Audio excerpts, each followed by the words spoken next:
then I'll see if it's available. Mm-hmm. I said, okay. I want TAP space N space PAR. She goes, okay, let me repeat that. So she repeats it. I said, that's what I want. So she goes, just a minute, I'll check.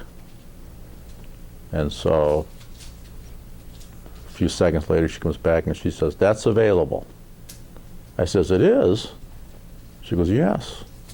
I said, I'm astounded. She goes, why? I said, with all of the golfers in Ohio, all of the golfers, that name is available? And she goes, well, it is. And I said, do you play golf? She goes, no, but I know what a tap-in par is. And I said, okay, I'll take it. I'll take it. Well, it's so funny because over the years then, when I'd be playing, if you have a birdie putt and you miss, and I would regularly go up and I'd tap and then I'd go, I hate those tap-in pars. I just hate these tap-in pars. And the caddies would all laugh, and the players like, yeah, right. I said, oh my God, another tap-in par. I just hate these. And so Johnny Packle, playing one time, he goes, I'd love to have tap-in pars. Why do you hate them? I said, because it means I missed a birdie, John. That's why I hate the tap-in pars. And he goes, I get it. He goes, I finally get it. He goes, I get it, So at any rate, as I'm getting older, and I had to have my knees replaced, and I'm playing, I forget who with, but another wonderful thing, as I mentioned before, out here over the years is the caddy program. These caddies, to be able to see these guys grow up and have careers, and you knew them and they were caddying for you and stuff. It really is a wonderful thing, especially when you realize that we've had this scholarship fund over the years. It's been very successful, not only for caddies but for other employees of the club. And these kids come out and they obviously want their player to play well, and they're trying to help them, and you get to know them a little bit and they get to know you. And this was on the 15th green. I think I three-putted, and for a double bogey or something. And I just walking off the green, shaking my head, and give my putter to the caddy, and he goes, Mr. Hessler, he goes, the caddies are taking up a collection among themselves for you. I go, really? He goes, yeah, they want to buy you a new license plate, tap-in bogey.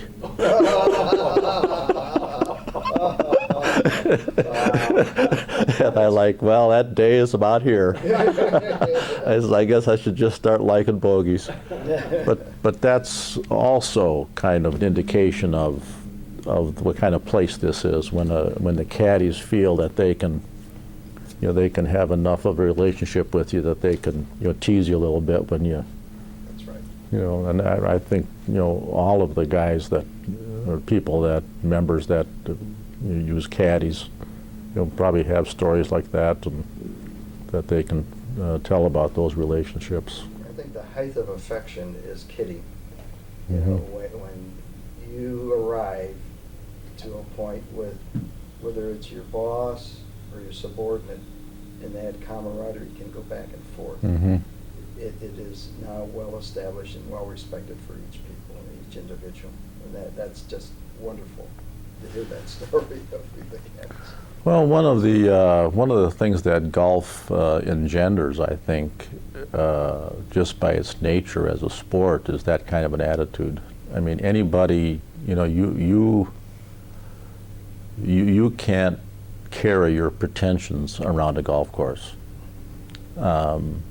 It's just not going to work. And You see guys out here who are very competitive in the business world, and they're competitive in their golf, and they have matches, and they compete against each other, and somebody has to win or somebody has to lose, but they're still, the best of friends when the thing is over, and then you play cards together, you have a couple of drinks, and the next time, who wins or loses in the greater scheme of things doesn't seem to be that important.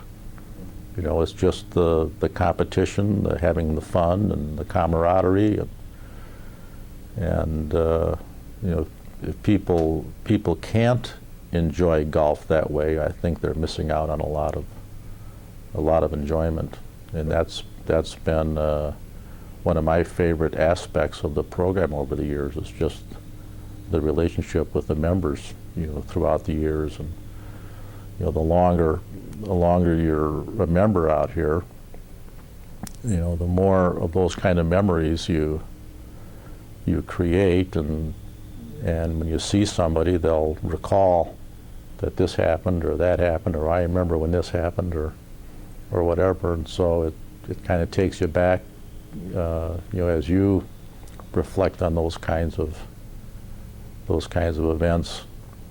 I remember one of our very, very good golfers over the years was Dr. Stu Hughes. I don't know how many times he won the club championship, 10 or 11 maybe. I don't know. That's a good question. A number of times.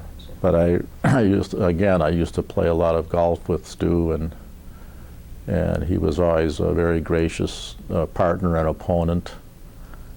And a couple of things I can reflect in playing with him is, I forget what the situation was, but he had about a 2.5 foot putt, and to tie the hole, and if it was that, and his opponents wouldn't give it to him. So he was a little insulted.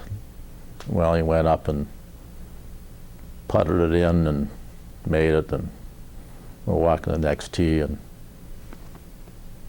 his opponents are standing there, and he goes, 9-time club champion, you think you could give a putt like that? And like, well, we just wanted to see, if you still have it, Stu, that's all, Then another time he was playing in the club championship, and it was the final hole. And I forget who he was playing against, but I think he had to win the hole, 18th hole, which had been the 36th hole, in order to win it. And he hit a very nice drive right down the middle, and I think his iron shot, I think it was a 5-iron he was hitting, he chunked it. Just chunked it. It only went about 20 feet. Well, he ended up losing. So the next time that he's playing, when he's going down 17, this was the very next week, like on a Wednesday or something, the caddies and they got a can of chunky beef stew, and they set it out on the fairway where he had to hit that shot, right in the middle of the fairway. So there's this can of chunky beef stew, or chunky chicken, or some chunky something, and so he's playing, and comes down and sees that in the fairway, just like, But again, I mean, that is a indication of respect and admiration. When the caddies, can get into the act like that, and do a little thing like that. And of course, he took it in stride. It was funny. It was it was funny, So those are the kinds of things you remember over the years. With all your tap-in pars, was there ever a time you walked up to a green and reached in the hole and plucked a ball out? Did you ever have a hole-in-one out here? Or? I actually had 2 holes in one. One was on, I was trying out a new set of Hogan irons. Jerry Boykin was a big Hogan fan. And Hogan, I forget what the new gimmick was that year, but came to the 5th hole, and I was playing with Dr. Tupa and Mike Kreider, and I don't remember the 4th.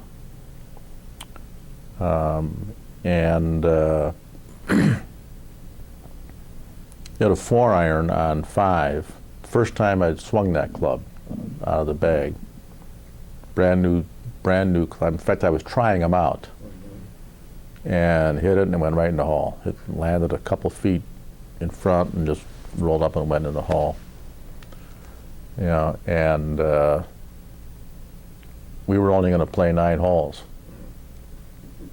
because I would try out these clubs, and Dr. Tupa's like, well, you know what that means, counselor? I go, what? He goes, that means 2 things. Now you got to play the back 9, because it doesn't count unless there's a regulation 18. And then you got to buy the clubs. Yes. So I did. We had to. He played the back 9 with me, and to make it all official. And how could you not buy a set of clubs that you got a hole-in-one with? And, wow. And the other one was on 16, and I think that one again, it was Mike Kreider, Gary Tupa, and Bob Greavy, and I, and both Kreider and Tupa were almost within gimme range. I mean, they were very close. And then mine went in, and they ended up with 2s, and Tupa's like, how do you gotta tap in birdie and you lose, So I would tell him though, recalling that afterwards, I said, I don't really consider that to be a hole-in-one, because I've gotten eagles on par 4s with longer shots. Then it's only a 120-yard shot. Right. Okay, I said, so I've hit it in from 160, 150, and it's a better shot, it's a longer shot than the. So I said, I don't really consider that a hole-in-one. He says, so how many hole-in-one did you have? 1? I go, no, 2.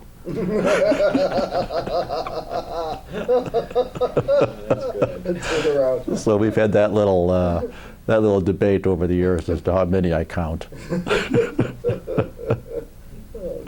And I'll tell the members now, this is, hey, got a hole-in-one. What hole? 16. No, that doesn't count. Yeah, right. Too short. Oh, great. Well, those are great stories. Any other individuals or thoughts you'd like to go ahead and complete this with? Thoughts for the future? Well, I'm very encouraged to see that our son Nathan and his family are getting so much enjoyment out of this place. And we've tried not to push our kids into things. I would encourage them as they were growing up. I said, I want you to do things because you want to do them, not because you think I want you to do them. Right. So this, with your school activities and sports and things, and my wife has always been very, very supportive of the children, and this is, we're going to make whatever you want to do available to you. We'll help you in every way we can, but we're going to do it because you want to do it, not because you think it's something we want you to do or you're doing for us. You're going to do this for yourselves. And even with his membership out here, I've never pushed him into to joining, and finally, as his children got of age where they wanted to start playing golf and do the swim things out here and stuff, they decided to make the commitment and joined, and it's been wonderful to watch this next generation now of our children and grandchildren kind of going on with the tradition out here, and having grown up here, so to speak, not only our son Nathan but our daughters, I think have an understanding of what kind of a place this is and what it means, and how special it's been over the years, because we have a lot of family get-togethers out here, and it's, I mean, every one is just first class the way the staff handles it. And you talk about Bernie, and it's like, oh, you didn't bring him again, did you? And so, I mean, they all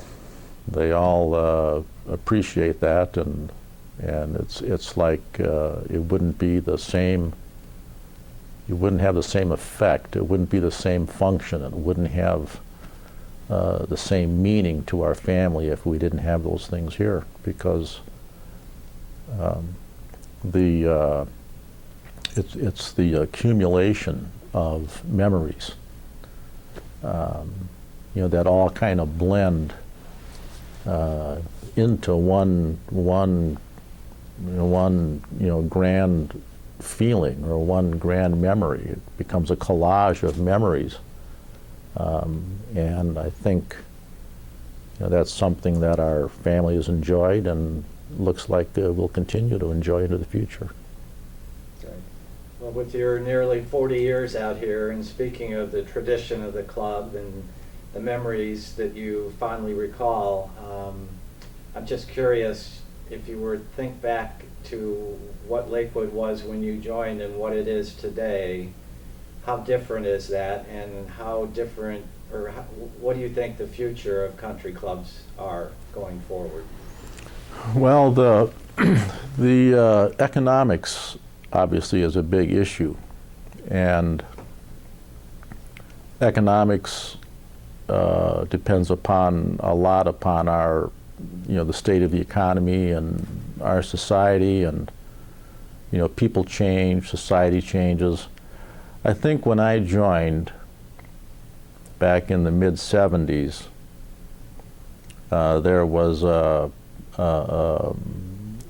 different kind of clientele here.